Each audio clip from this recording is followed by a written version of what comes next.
श्रीराम समर्थ. श्रोते हो नमस्कार. क्षणभर नामस्मरण करू.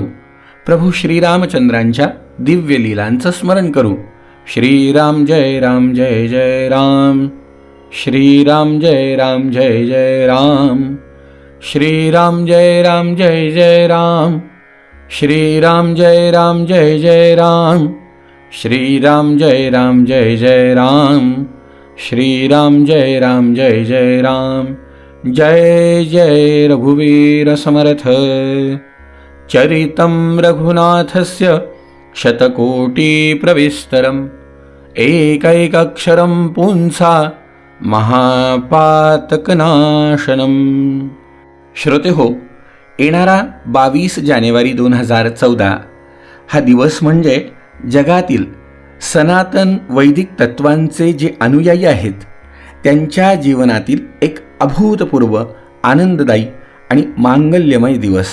या दिवशी संपूर्ण विश्वाला आदर्श असलेल्या प्रभू श्रीरामांची त्यांच्या अयोध्येतील जन्मभूमीवरील भव्य देवालयात प्राणप्रतिष्ठा होणार.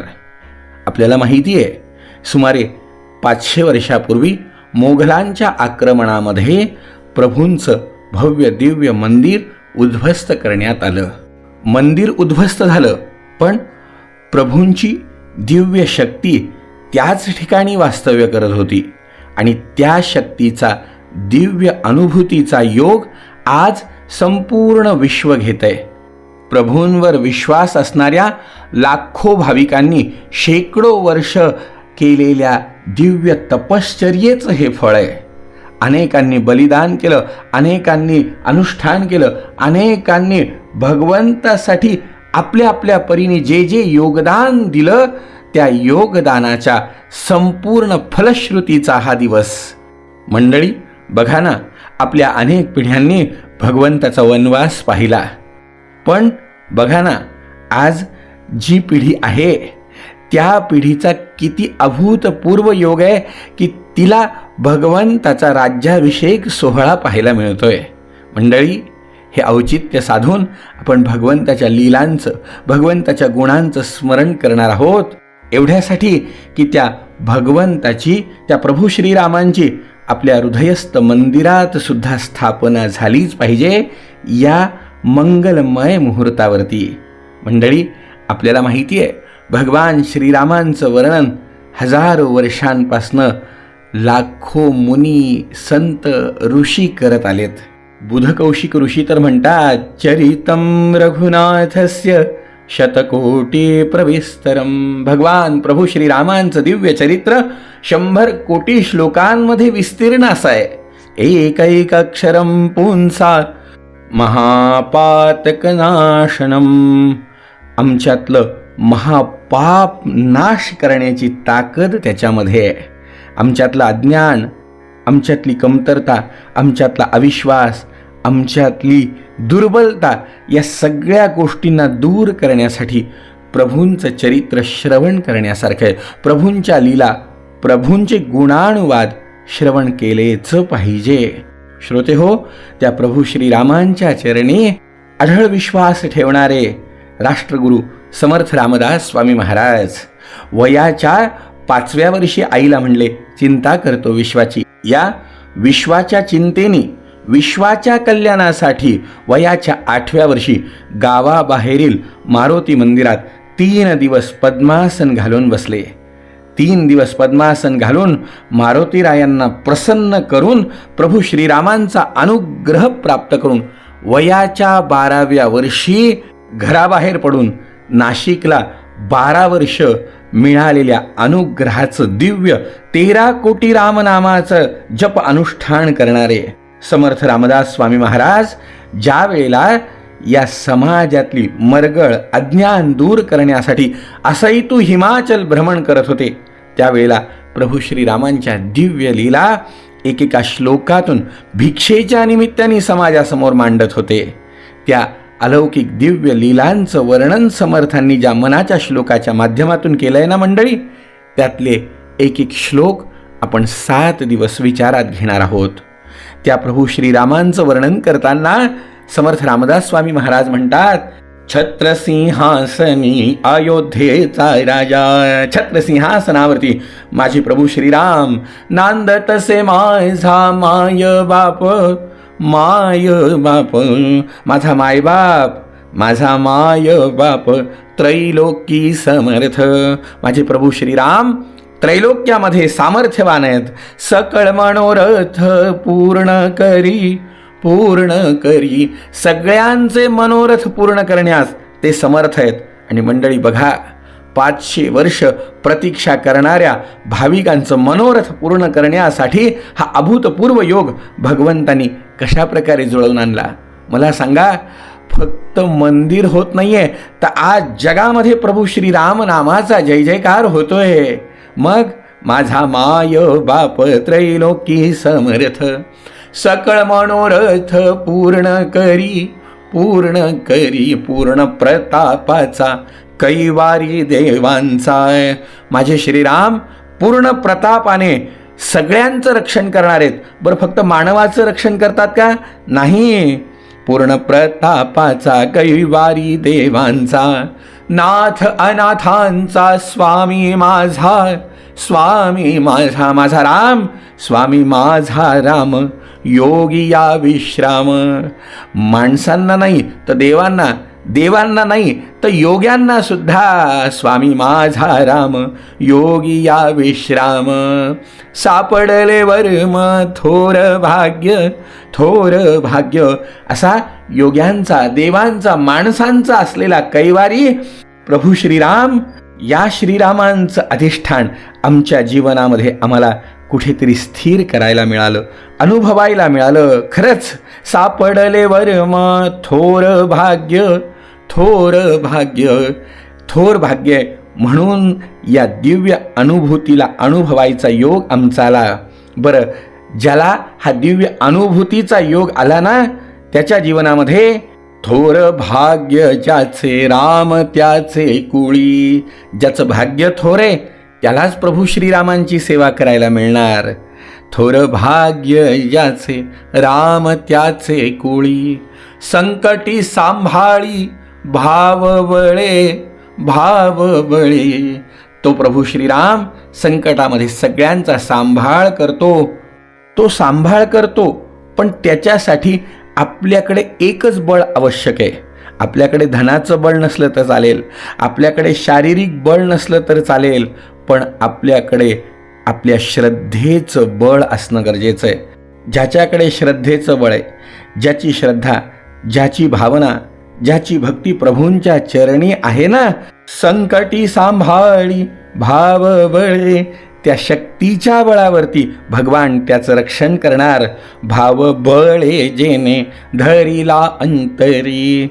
आपल्या भक्तीने, आपल्या भावानी ज्यांनी अंतःकरणामध्ये त्याला धारण केलं ना, भाव बळे जेने धरिला अंतरी, तया क्षणभरी विसंबेना.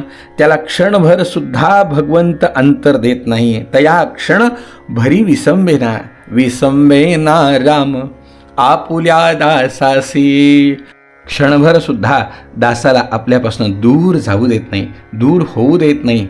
असे माझे प्रभू श्रीराम विसंबेना राम आपुल्या दासासी. रामी रामदासी कुलस्वामी हो. रामी रामदासी कुलस्वामी. माझे राम माझं कुलदैवत आहे, माझं सर्वस्व माझे श्रीराम. आणि माझ्या श्रीरामांचं किती गुणवर्णन करावं.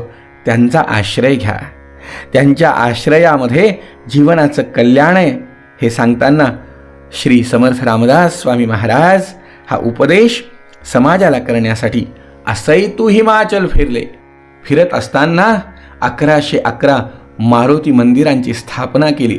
बलोपासना शिकवली. मनाबरोबर शरीराचं सुद्धा बळ किती आवश्यक आहे, शरीराबरोबर मनाचं बळ किती आवश्यक आहे, एवढ्याकरता बलोपासना शिकवत असताना मनाची अवस्था बदलण्यासाठी जेव्हा मन तयार होईल आणि मनाच्या श्लोकाच्या माध्यमातून हा उपदेश समर्थांनी समाजाला केला. मनाचा उपदेश का? कारण प्रत्येकाकडून काम करून घेणारं कोण असेल तर मनैव मनुष्यानाम, माणसाचं मन हे माणसाला प्रत्येक कार्य करण्यासाठी प्रेरित करत असतं. मग त्या मनाला बोध आवश्यक आहे. म्हणून समर्थांनी मनाचे श्लोक लिहिले. मनाच्या श्लोकाच्या माध्यमातून समाजामधल्या अनेक विकृतींचा विध्वंस करून सत्कृती कशा पद्धतीने होतील यासाठी परिश्रम घेतले. मंडळी, त्या मनाच्या श्लोकाच्या माध्यमातून समर्थांनी केलेला दिव्य उपदेश आणि त्या मनाच्या श्लोकामध्ये त्या मनाला प्रभूंच्या चरणी समर्पण करण्यासाठी प्रभूंचं केलेलं गुणगान, प्रभूंचं केलेलं वर्णन आपण या 7 दिवसांमध्ये श्रवण करणार आहोत. सर्वात प्रथम समर्थ म्हणतात, बामना प्रभाते मनी रामचिंतित जावा. मनामध्ये रामाचं चिंतन प्रभात समयाला झालंच पाहिजे. आपल्याला मागे पण मी सांगितलंय, आदरणीय परमपूज्य हरिभक्तपरायण समर्थ भक्त श्री दीनानाथजी गंधे महाराज कायम सांगायचे की प्रभात म्हणजे काय, फक्त सकाळे का नाही, 84 लाख योनीमध्ये फिरून मनुष्य देह मिळालेल्या जीवाला ही झालेली प्रभात आहे. ती म्हणजे मनुष्य देह प्राप्ती. मनुष्य देह प्राप्त होणं ही जीवाची प्रभात आहे. कारण याच मनुष्य देहामध्ये आपलं कल्याण करण्याचा एकमेव मार्ग आहे. बाकी समर्थांनीच जसं दासबोधामध्ये सांगितलंय, इतर देह तो काबाड, बाकीचे देह कष्ट करणारे आहेत. नरदेह मोठे घबाड, नरदेह मात्र त्या सगळ्या योनींमध्ये श्रेष्ठ आहे. परंतु येथे पाहिजे जाळ, विवेक रचना श्रीराम. विवेक पाहिजे. आपल्याला मिळालेली बुद्धी, या बुद्धीच्या बळावरती आपण जीवनामध्ये काय केलं पाहिजे ही दिशा मिळणं गरजेची आहे. म्हणून तर हा नरदेह दुर्लभ आहे. हा नरदेह या जीवाची पहाट आहे. या जीवाचा प्रभात समय आणि या प्रभात समयी म्हणजे मिळालेल्या मनुष्य जन्मामध्ये त्यांनी काय केलं पाहिजे. महाराज म्हणायचे की ही जी प्रभात आहे ना, या प्रभाती भगवंताचं स्मरण करा तर नक्की मुक्त व्हाल.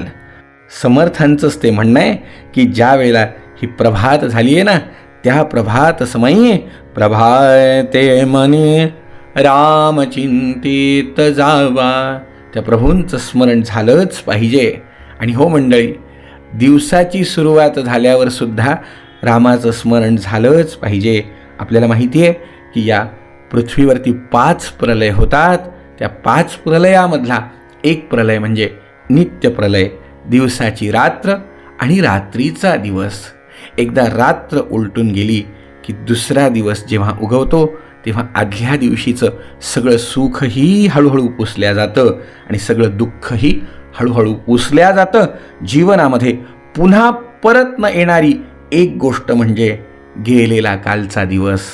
मग आजचा दिवस जो सुरुवात झालाय तो भगवंताच्या स्मरणाने झाला पाहिजे. आजचा दिवस आमच्या भगवंताच्या स्मरणामध्ये गेला पाहिजे.